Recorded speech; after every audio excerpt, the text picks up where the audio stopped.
Riscaldiamo il latte sul fuoco. Prepariamo il roux. Mescoliamo con una frusta la farina 00 e l'olio di mais fino a ottenere un composto uniforme.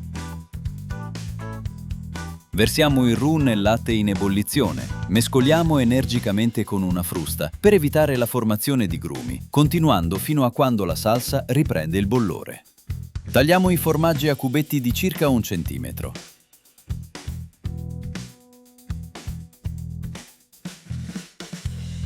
Uniamo i cubetti di formaggio alla besciamella calda. Mescoliamo nuovamente con la frusta. Eliminiamo eventuali grumi passando la salsa con un frullatore a immersione. Correggiamo di sale. Prepariamo gli gnocchi di polenta. Passiamo la polenta attraverso uno schiacciapatate.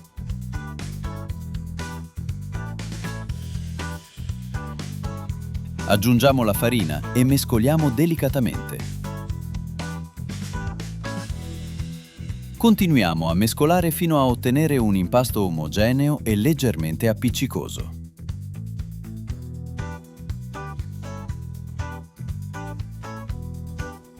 Trasferiamo l'impasto su un piano infarinato e formiamo un salsicciotto.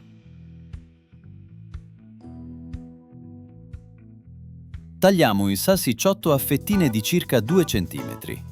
Arrotoliamo ogni fettina fino a ottenere cilindri di circa 1 centimetro di diametro. Tagliamo i cilindri in gnocchi di 1 centimetro. Eliminiamo la farina in eccesso con un setaccio. Bolliamo gli gnocchi in abbondante acqua salata fino a quando salgono a galla. Aggiungiamo gli gnocchi cotti alla salsa di formaggi.